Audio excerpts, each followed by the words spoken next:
இன்றைக்கி என்ன கதைனா நம்ம 100 நாள் சேலஞ்ச் டே 60 அப்படியே காலையில் எழுந்திரிச்சு ஜிம்முக்கு போயாச்சு. அப்படியே ஜிம்மில் ஒரு 10 நிமிஷம் வார்ம் அப் பண்ணிவிட்டு இன்றைக்கி என்ன ஒர்க் அவுட் போட்டோம்னா ஜெஸ்ட்டுக்கு தான் போட்டோம். அதான் ஜெஸ்ட்டுக்கு இன்றைக்கி ஒரு 5 வேரியண்ட்டை போட்டு அப்படியே கிளம்பியாச்சு. மொபைல் ஸ்டாண்ட் ஒன்று ஆர்டர் போட்டிருந்தேன், அதாவது வந்துருந்துச்சு. அது பிரித்து பார்த்துட்டு நல்லா இருந்துச்சு. அதோட சாப்பாடுக்கு 3 இட்லி அப்படியே மீன் முட்டை எடுத்துக்கிட்டாச்சு. அதை சாப்பிட்டு அப்படியே ஆஃபீஸ் கிளம்பிட்டேன். அது ஆஃபீஸில் 11 மணிக்கு ஃபயர் ஐட்டம் சாப்பிட்டு அப்படியே 1 மணிக்கு லஞ்சு அப்படியே சோறு மீன் அப்படியே முட்டை வெஜிடபிள் எடுத்துக்கிட்டாச்சு.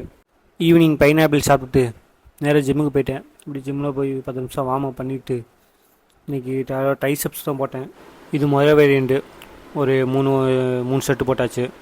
அடுத்து இது 2வது வேரியண்ட்டு, இது ஒரு 3 செட்டு. அடுத்து 3வது வேரியண்ட்டு, இது ஒரு 3 செட்டு. எனக்கு பேர் தெரியல அவ்வளோவா.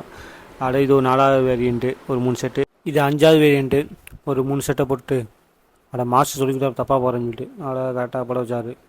6வது வேரியண்ட்டு ஒரு 3 செட்டை போட்டு அடுத்து ஆப்ஸ்க்கு தான் போட்டான். ஆப்ஸ்க்கு இது முதல் வேரியண்ட்டு.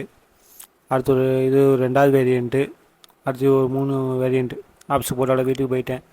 போய் சப்பாத்தி சாப்பிட்டு இன்றைக்கி டே கம்ப்ளீட் பண்ணியாச்சு.